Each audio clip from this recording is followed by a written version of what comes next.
When night falls over the Egyptian desert, people believed there was a moment even more fragile than a final breath. It is the instant a soul slips away from the body, quiet as a soft breeze brushing across warm sand. There are no cries, no farewell, just a silence so heavy that even a heart that has already stopped seems to whisper, wondering if this is an ending or simply another door opening. And then the darkness moves. It is not an enemy, nor an abyss waiting to swallow the lost. To the ancient Egyptians, darkness was more like an old companion waiting on the other side, patient and understanding, knowing every human carries a fear they cannot hide. As the soul steps into this new world, everything familiar fades. No scent of smoke from home, no footsteps of loved ones, no warm voice that once reached deep into one's chest. And yet, strangely, the loneliness is not entirely terrifying. It feels like standing under a vast night sky where every star seems to whisper that you are not forgotten. Every person carries words left unsaid, mistakes not yet forgiven, dreams hanging unfinished in the corners of their heart. These become the only luggage for the journey ahead. The Egyptians believed the soul would not be asked how long it lived, but how deeply it lived. Within the darkness, memories flare like small torches, lighting the path toward judgment. The darkness makes no promise of an easy journey. It offers only one assurance, that at the end of this road, the soul will finally see who it truly is. As the first hint of light rises inside a pale, weightless space, the soul realizes it is standing in a world without direction, without shadows, without anything to anchor it down. Everything feels so light that one might believe they're walking inside the memory of their own life. This is not heaven, nor is it a place of punishment. It is the quiet space between two worlds where the ancient Egyptians believed every soul must awaken to understand what it has just left behind. And then the soul hears a faint sound, like someone calling its name from far away. A voice, worn by time yet unmistakably familiar, stirring memories that once made the human heart feel more alive than anything else. But when the soul turns around, no one is there. Only waves of soft light rolling gently, like the breath of the universe. The emptiness does not frighten the soul. Instead, it reminds it of the earliest days of life. The days when we learned how to stand, how to trust that there is always a path forward, even when no one shows the way. In this place, old emotions rush back stronger than the desert wind. Regrets, unfinished apologies, half-given embraces all appear like scenes from a film slowed down, reminding the soul that every life leaves behind empty spaces we wish we had filled just a little sooner. But instead of pain, this place offers a quiet understanding that sometimes a new day does not begin with sunrise. It begins with the courage to accept that we have stepped into another chapter. The Egyptians called this moment awakening, the moment the soul recognizes that it no longer belongs to the world it came from, yet has not fully entered the world ahead. It stands between both realms, fragile but profound, knowing that the journey to come will not be measured in minutes or years, but in the strength of its own heart. As the soul walks deeper into the duat, the darkness is no longer a gentle silence, but a world frighteningly alive, where every fear once buried inside the human heart now has shape, breath, and eyes watching every step. The ancient Egyptians believed that a soul carries not only memories, but also the small demons born from its weakest days. They become giant serpents sliding through cracks, beasts growling behind veils of mist, and whispers sharp enough to reopen old wounds we tried to ignore while alive. And in that moment, the soul understands that this journey is not about passing through darkness, but passing through itself. The living may run from fear, but a soul cannot. It must face every forgotten regret, every wrong choice, every careless word that hurt someone, every moment it wishes it could rewrite. To keep from being crushed by its own shadow, the soul holds one weapon, the ancient spells inked on papyrus thousands of years ago. Not spells meant to destroy, but words reminding the soul of who it really is. When the first creature approaches, the soul whispers the opening spell, its voice trembling but firm, the way a person once whispers to themselves that they will survive the pain. The spell glows, not brightly, but warmly, like fire in winter when one believes they have nothing left to hold on to. These spells carry more than pleas for protection. They feel like reminders that every human being has stood in their own darkness at least once and still found a way to move forward. Each spell spoken becomes an act of self-forgiveness, breaking chains the soul unknowingly forged during life. When the giant serpent slithers near, the second spell softens its eyes, the same way honest words can soothe a rage that once seemed endless. When a vengeful spirit lunges with a scream filled with years of bitterness, the soul recites the third spell, recalling a memory of kindness that saved it during darker times. The hatred dissolves like dust. These spells, in truth, are not merely for the dead. They speak to anyone who has lived a life full of imperfect days. They teach that strength is not the absence of fear, but the ability to look at fear and call it by its true name. When the shadows finally retreat and the soul stands upright once more, it understands something profound, that the real spell has always been courage, quiet, resilient courage that every person carries. The courage that says, although we have stumbled, although we have failed, although we have broken, we can still move forward. We can still walk toward the light that waits ahead. And the duat is only a test to remind the soul that it was never truly alone.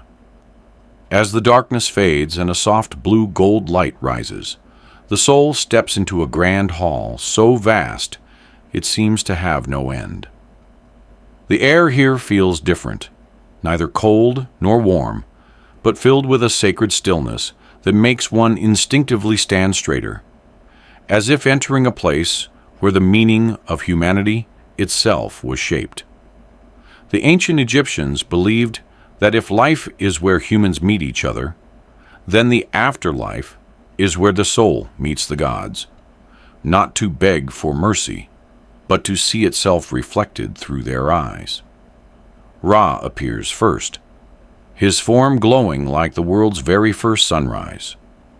His gaze is not harsh, but like early morning light, gentle yet strong enough to illuminate every hidden fracture within a person. The soul feels as if standing before the Father of all life and suddenly remembers the distant days when someone once held its hand through its earliest fears. Then Thoth approaches, the embodiment of wisdom and memory. Every look from him feels like a question. What moment in your life made you proud? And what moment still weighs on your heart? He does not speak, yet the soul hears these questions echo like familiar whispers from deep within its own chest. Lastly comes Osiris, Lord of the dead, who watches not with stern judgment, but with the calm of someone who has witnessed countless people stumble and rise again. His eyes do not condemn. They simply say, "Your mistakes do not define you. What defines you is what you became after them." In that moment, the soul realizes that the gods of Egypt were never distant cosmic beings. They were reflections of the human experience itself, the light we seek, the wisdom we chase, the compassion we hope someone will offer us when we falter. And when the soul bows its head before them, it is not submission, but an acknowledgement that every person, strong or fragile, needs at least one moment in life to see themselves under a light greater than their own.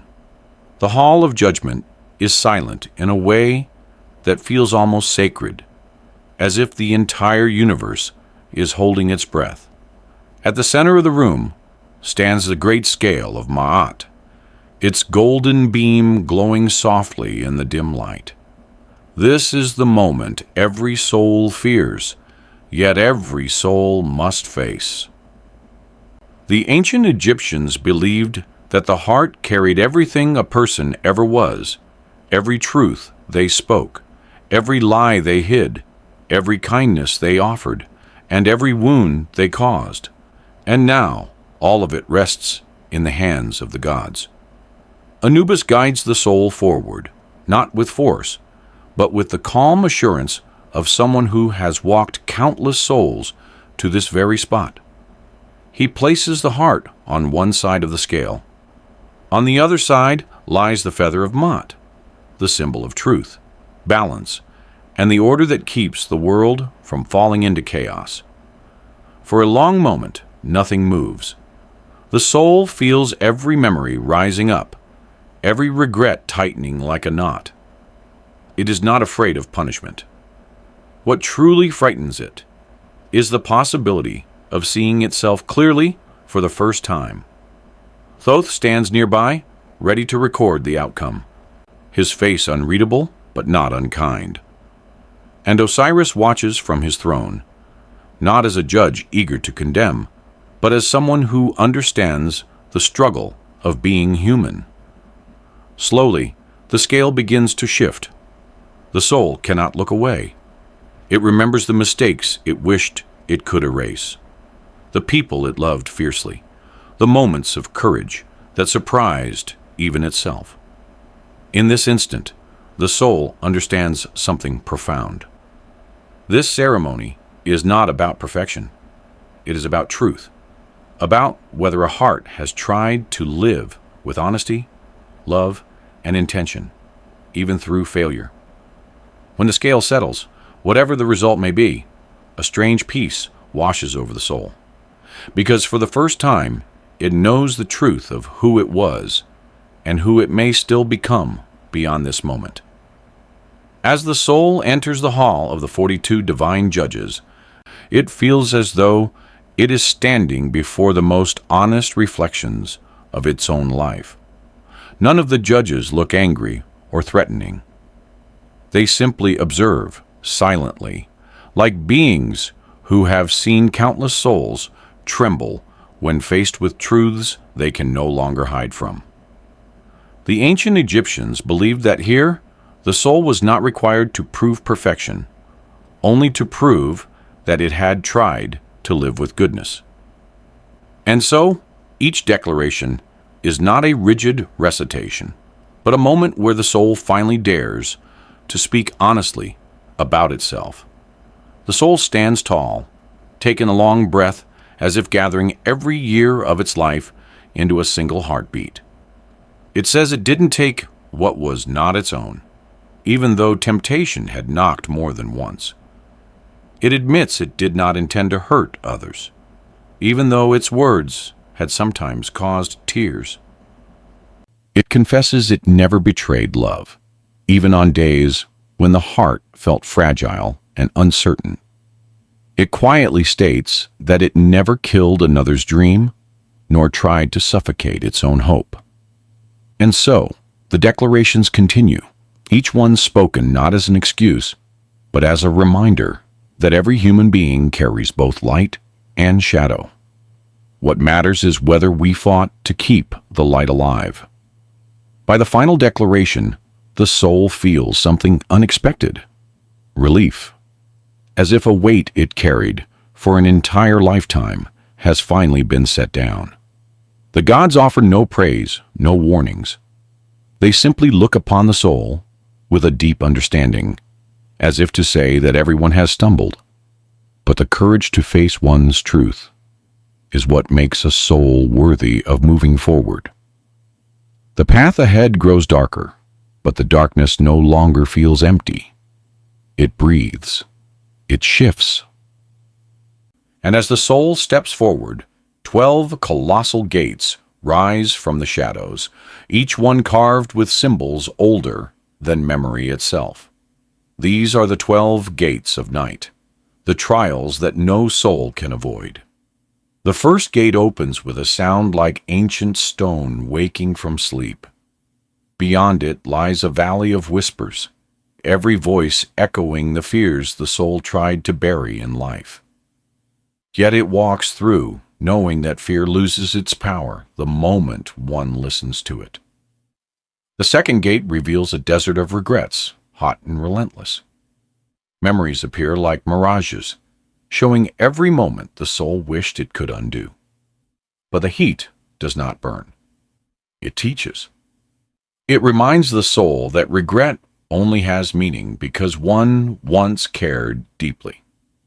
At the third gate, shadows rise, tall, heavy, shaped like old mistakes. They move slowly, as if tired of being carried for so long. The soul steps past them gently, realizing mistakes stop haunting us the moment we stop running from them. Gate after gate opens, one filled with storms of anger, one with the cold silence of loneliness, one with illusions of pride, one with mirrors showing both who the soul was and who it could have been. Each gate is not a punishment, but a lesson carved into the architecture of the afterlife. By the time the 12th gate appears, it glows with a soft, silver light unlike any other. Behind it is not terror, but stillness, a reminder that even the darkest night ends when the soul finally understands itself. When the final gate opens, the soul does not hurry. It walks with the quiet confidence of someone who has faced their own darkness and found the strength to keep moving. And in that moment, the soul realizes a truth older than the stars. The night was never meant to break it. It was meant to reveal it. As the soul crosses the final gate of night, it expects only more darkness waiting ahead. But instead, a golden haze unfolds before it, revealing the sacred river the Egyptians believed lay between shadow and eternity. This is not the Nile of the living world. It is calmer, wider, glowing from within, as though lit by memories of every sunrise that ever existed. The water moves slowly, carrying a warmth that feels almost human, like the gentle touch of someone who once held your hand when life grew heavy. The soul steps closer, watching ripples form beneath its feet. This river is said to wash away the weight of a lifetime, not by erasing the past, but by softening it, by turning old pain into something the heart can finally carry without breaking. Souls do not rush here. They pause, breathe, and let the quiet settle inside them. Some linger at the shore, touching the water as if greeting a long-lost friend. Others stare at their reflections, surprised to see a version of themselves no longer defined by sorrow or fear. The soul cups the shimmering water in its hands and feels something shift, lightness, forgiveness, clarity. This is where people once came, to let their hearts rest after years of holding themselves together. It is a place not of judgment, but of release. When Ra appears on the far bank, He does not command the soul to cross. Instead, he opens his palm, inviting it to step into a future it has earned through struggle and courage. The soul moves forward, not as a wanderer seeking rescue, but as someone who finally understands their worth. As the light wraps around it, the soul realizes that rebirth is not a miracle granted by the gods. It is the natural result of surviving, of choosing hope, even when surrounded by night. And as the river fades behind it, the soul knows it carries the glow of that water within itself forever. As the light of the rebirth river fades into the distance, the soul enters a place so peaceful that time itself seems to pause. There is no wind, no echo of the trials it has endured. Only a vast field glowing with soft golden light, gentle like the old blanket that once held a child through the quiet nights of their early life. The ancient Egyptians believed this was where a soul could meet the ones it had lost. Not in the bodies they once carried, but in the purest form of memory. As the soul walks forward, shapes begin to form out of the light. First comes the voice, a small familiar call that makes the soul freeze, as if its invisible heart suddenly remembers how to beat again. It might be a mother's voice, calling from a distant kitchen, a father's steady tone guiding through hardship, or the laughter of someone deeply loved, but never properly said goodbye to. Then they appear, not aged, not burdened by the wear of life. They come as they existed in the most beautiful moments the soul ever held on to. When the soul approaches, the embraces exchanged need no explanation. There is no blame, no regret, only a deep understanding that sometimes takes a lifetime to find. It feels like coming home after a long journey, where every sorrow is set aside so relief can finally take its place. Here, the soul does not rush. It sits beside the ones it cherished, hearing the words they never had the chance to say. Not to cling to the past, but to understand that love never dies. It simply changes form. And when those figures slowly step back into the shining light, their smiles do not fade. They leave the soul not with emptiness, but with strength, as if its heart has been stitched back together with the warmest memories of its life. For the Egyptians knew a profound truth. Nothing endures longer than love that continues to live, even when the people who carried it have long left the world. The path after the reunion leads the soul to a quiet place where the air feels lighter, almost sacred. Ahead lies the lotus pool, a mirror-still lake shimmering with blue and silver light. The Egyptians believed this pool held the power to renew a soul, not by erasing its past, but by cleansing the heaviness that life had left behind. The lotus flowers bloom across the surface, opening slowly as if welcoming the soul home. Their fragrance is soft, familiar, like the memory of a morning when everything felt possible. As the soul steps closer, the water responds with gentle ripples, glowing as though recognizing the traveler who has walked through darkness and truth to arrive here. The soul kneels at the edge. Its reflection on the water is different now, no longer marked by fear, nor by the ache of goodbyes. Instead, the face looking back carries a calm strength, shaped by every trial it survived. The water invites the soul without a word, offering comfort the way a kind hand rests on a tired shoulder. When the soul touches the surface, warmth spreads through it, a warmth that feels almost human. The pool does not take anything away. It transforms. It turns old wounds into wisdom, old burdens into clarity. The weight the soul carried for years dissolves into small rings of light drifting across the water.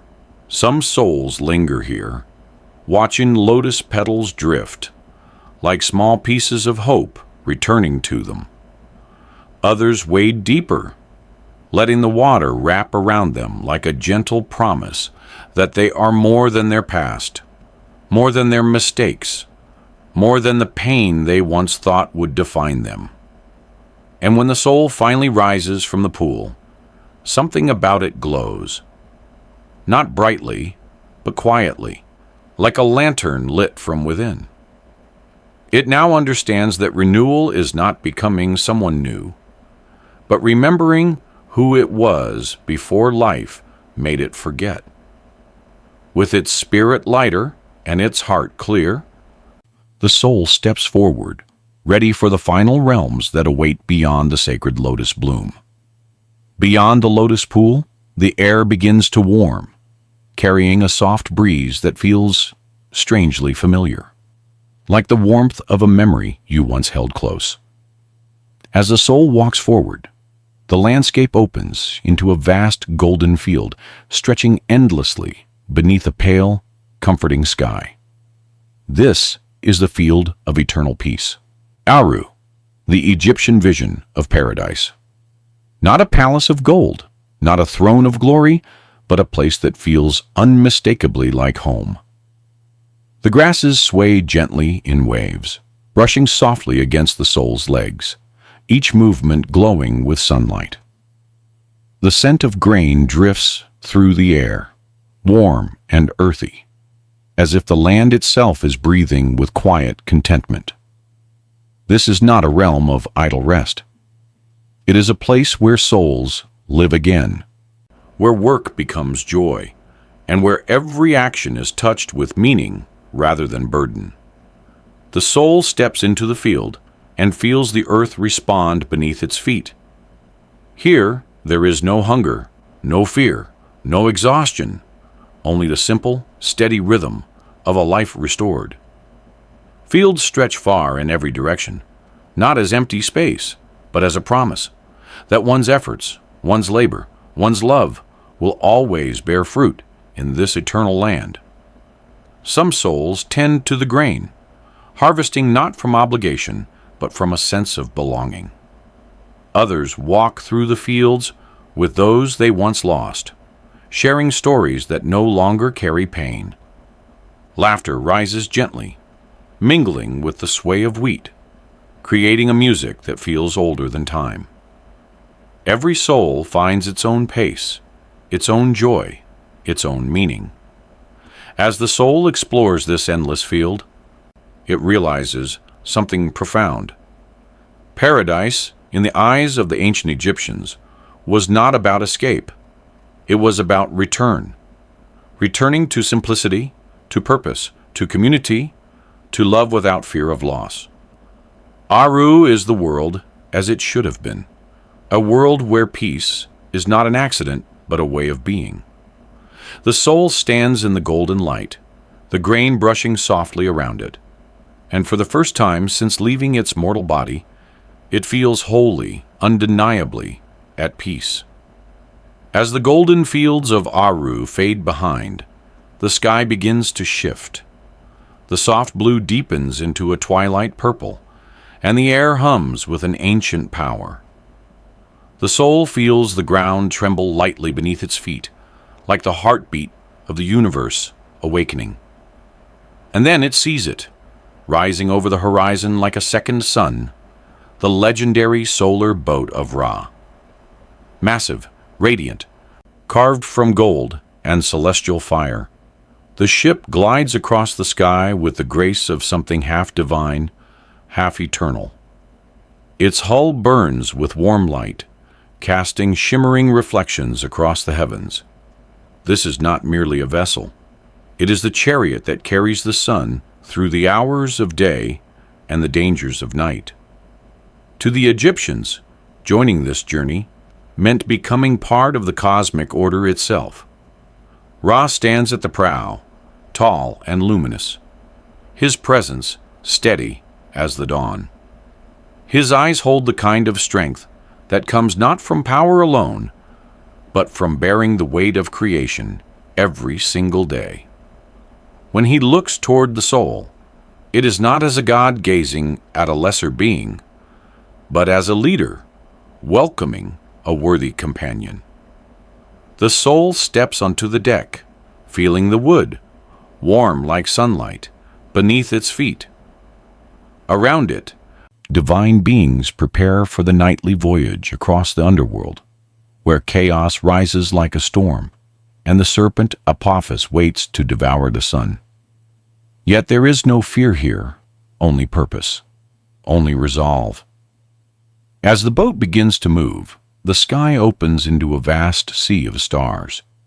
The winds roar, the constellations shimmer, and the soul feels something it has not felt since the moment it died: empowerment. Not the power of domination, but the power of belonging to something infinitely greater than itself.